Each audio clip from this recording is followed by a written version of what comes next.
had an email come through from the guys at Central Fitness. Howdy, Central Fitness. Hope you're well. Hi, buddy. Hope you're well. I have a question. We have a pay-as-you-go. We're a pay-as-you-go club for the past 8 years, and we've recently refurbished our fitness suite and are hoping to start doing 12-month contracts. Problem is, I'm worried as most of our competitors are pay-as-you-go, and it could affect our business. What advice would you give us? Great question. The advice I would give is, first and foremost, you've been around for 8 years, so you've got an established reputation. You've got a core following, hopefully. You've got a tribe of members who believe in you and your vision and what you do, which is fantastic. The fact that you've refurbished is an indicator that you've invested in the club and that you're trying to move it forward.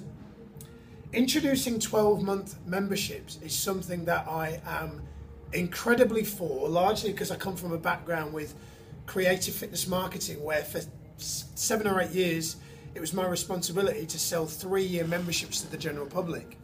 Now, I know that the change in legislation means that clubs can no longer legally enforce a contract for that length of time, but there's something quite symbolic about an agreement within a club that is longer than just a month or just, kind of rolling membership.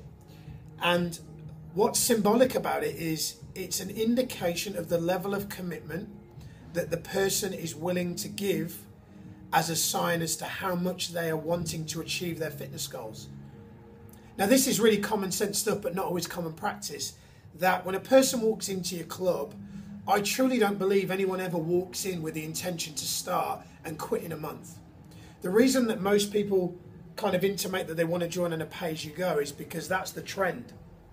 But you only have to look outside the fitness industry to see that people commit for a year and 24 months for mobile phones, for Sky and Virgin, and for other kind of pay-as-you-go, pay monthly schemes for like cars, insurance, holidays and things like that. So people are used to paying on a kind of contract basis.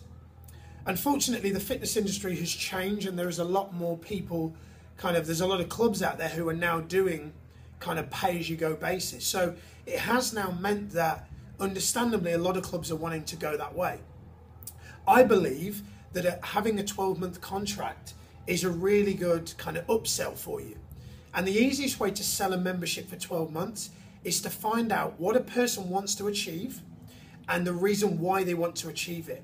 Because once you can do that, once you've established the underlying emotional reason why they want to do it, kind of got past that dreaded fluffy goal, it enables you to establish and kind of show them a kind of roadmap for how you're going to, 1, help them to achieve their goal, and 2, how you're going to help them to maintain that goal for the long term.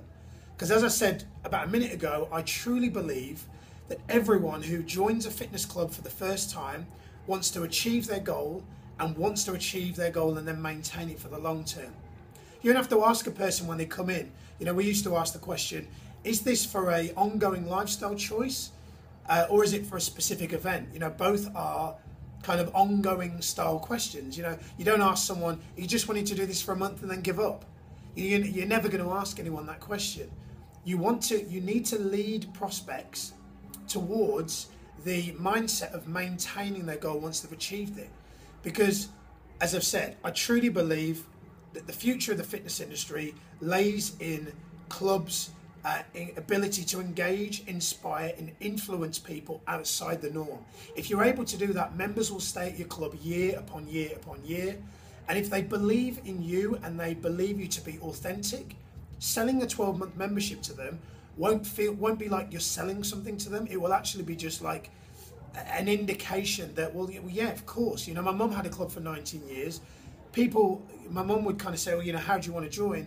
Because my mum had such a relationship with members, they'd say, oh, can I do that 2-year deal? People were willing to pay up front. People were willing to commit to 2-year contracts back then when she could do it, because they believed in Lorraine Grant and they believed in her ability to help them to facilitate the progress.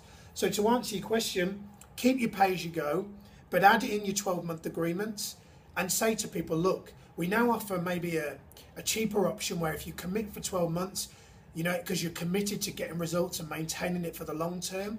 If you really want to get results and follow through, and you want something that helps you stick to it for the long term, you want to go for the longer option. Anything that you show, where you show more commitment when it comes to your goals, the increased likelihood that you're going to achieve those goals. Pay as you go is too much of an easy way out. So that's my answer to the question. Hope that answers it. Guys, I'm getting emails coming through now, people sort of with questions. Like, if you've got questions that you want answering, please drop me an email, miles@milesmoremembers.com. I'll do my best to give you my take on how I think that you can kind of use things moving forward.